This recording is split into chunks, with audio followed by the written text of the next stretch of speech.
এখন পিনাকিকে বাদ দেন, পিনাকি তো শাহবাগ আন্দোলনের নেতৃত্ব ছিল, দেন অনেকে ছিল, অনেকে বাদ দিতে তো দেওয়া তো সম্ভব না, সম্ভব কি না?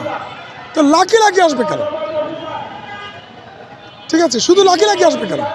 এই যে লাকিকে তো আমি 18 কোটা আন্দোলনে যখন নুরা মার খায়, তো এই লাকি আক্তার এই নূরদের পক্ষে আন্দোলন করেছে, কোটার এই কোটা আন্দোলনের পক্ষে আন্দোলন করেছে, যখন এখানে প্রতিবাদ করার কেউ ছিল না।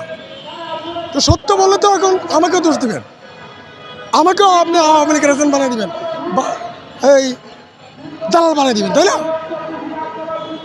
যদি একদম পুরা ঘটনা বলি, তাহলে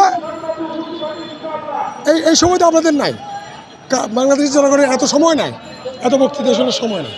যাই হোক, যে আলোচনাটা জরুরি সেটা হচ্ছে আমরা শাহবাগ শাপলা কোনোটাই চাই না।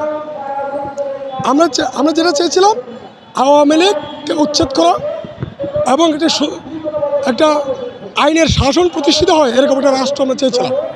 কিন্তু বিগত 7 মাসে ডক্টর ইউনূস সাহেব কোন কাজে সফল হয়েছে?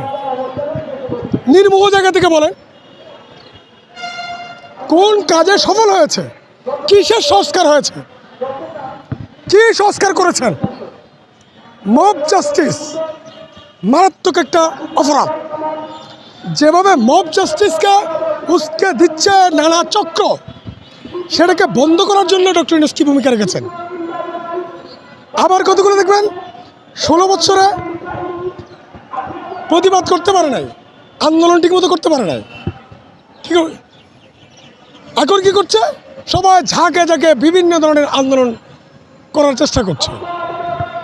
কিছু আন্দোলন আওয়ামী লীগের হয়ে হচ্ছে, কিছু আন্দোলন ন্যায্য। আচ্ছা, আপনারা যারা আন্দোলন করছেন ভালো কথা, আপনারা 16 বছরে গণভবনের সামনে কজন গেছেন? গণভবনের সামনে কয়জন যেতে পারছেন? একটা মিছিল নিয়ে 16 বছরে কেউ যেতে পেরেছে? আমি তো সে প্রতিবাদ করেছিলাম গণভবনে। 16 বছরে আমি ছাড়া কোনো প্রতিবাদকারী গণভবনের সামনে প্রতিবাদ করতে চায় না, যাওয়ার সাহস করে না। তা আজকে আপনি আন্দোলনের জন্য একদিন পর আপনি যমুনা ভবন দখল করতে যাবেন? এটা কোন ধরনের আন্দোলন?